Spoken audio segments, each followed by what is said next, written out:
Hello Python programmers, this is Eki. In this video, we are going to learn about how to create a snake game using Python. In this snake game project, we are going to use the three modules to create this game. That is the turtle module, random module and the free games module. Okay, so using these three, we are going to create this epic game.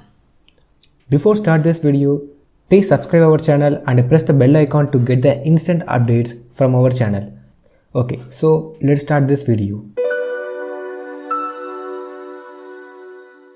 In this game, we need to insert some elements to play. That is the food, snake and game. So three elements, that is the food element, snake element and game element. Let's insert these elements into our game. So for the insertion, we need the variables. So let's create a variables called food, snake and game. Note that we denoted these variables as a vector formation. Coming back to the vector. What is meant by the vector? Vector determines the position of one point in a space that is relative to another point.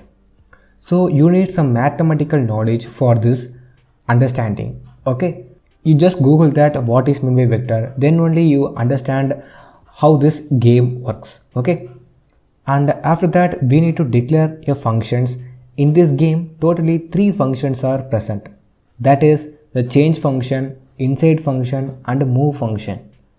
So in this video I explained these functions with the game examples, so it is easy for you to understand this whole coding part.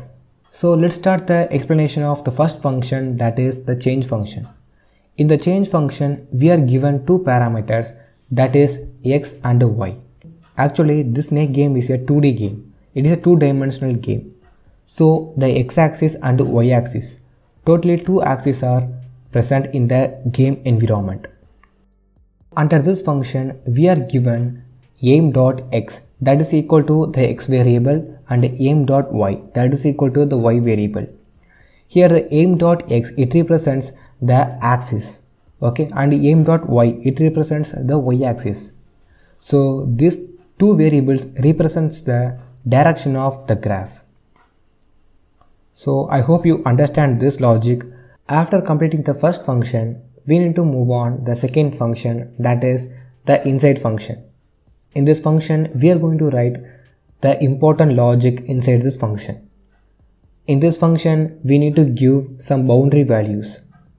So what is meant by the boundary values? Consider this game as a square. Okay, every square needs the boundary. When the snake crosses the boundary values, then it is considered as an illegal move. Consider yourself, you are playing this game and the snake hits out of this boundary values, then you are out of this game. So this is the logic. I hope you understand this logic. So let's declare our third function, that is the move function. In the move function we are going to give the movement to our snake. In the snake game, the snake always moves in the forward direction only. It cannot move backwards. So this is the logic of this game. So let's create a variable called head. Inside this variable we need to give the forward move value, that is the -1. -1 is considered as the forward movement value. So next we need to give the copy object. Why this object means this object, it will copy the same forward value. So this function will help to move the snake in forward direction throughout the entire game. Okay, so this is the logic behind this function. After completing the three functions, we need to start the conditional statements. So the conditions that we given here are very important for this game. So the functions and the conditions both are very important for this game. Okay, and the first condition is if the head of the snake that hits the boundary line, it is considered as out. And the second condition is also like that. If the head of the snake that crosses its own body, then it is also considered as out. If these two conditions get satisfied, then the user out of this game.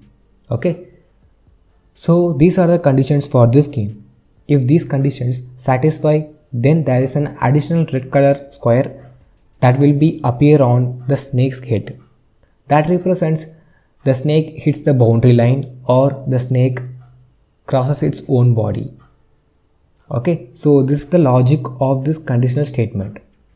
And finally, snake dot append. It represents it will add the red color square button when the above conditions get satisfied. So this is the conditions that we used here. Let's start with the second condition, that is, if the head of the snake meets the foot, then it will print the points that you scored in the game.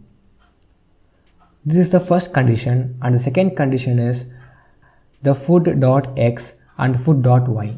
It represents when the snake catches the food, and these two variables are used to show up the next place that the food will appear. So this is the logic. It is very complicated, but once you understand, it will very easy for you. In this step, we are going to create the snake element by using the for loop. First, you need to understand the snake in the game or the combinations of the squares, and the same method for the food element also. But the food is a single square, the snake is a combinations of squares. So this is the logic in this game. Finally, call the update object.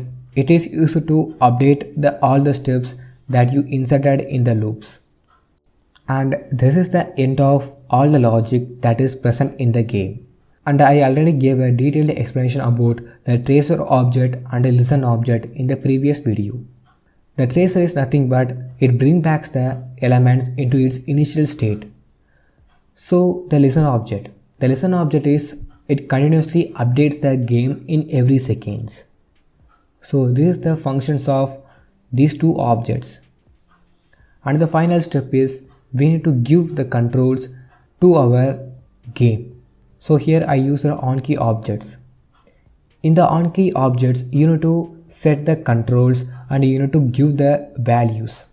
So these values are the graph values. Okay. So when you need to give the x-axis value and y-axis value in the onKey function. That's all. Totally 4 controls and 8 values are there. So using these keys, we are going to play this epic game. And at last call the move object and the done object. Okay, so let's see how our output looks like. So let's run the program.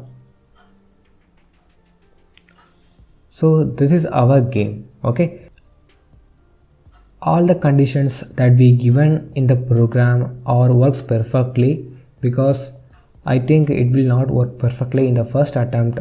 So that's all.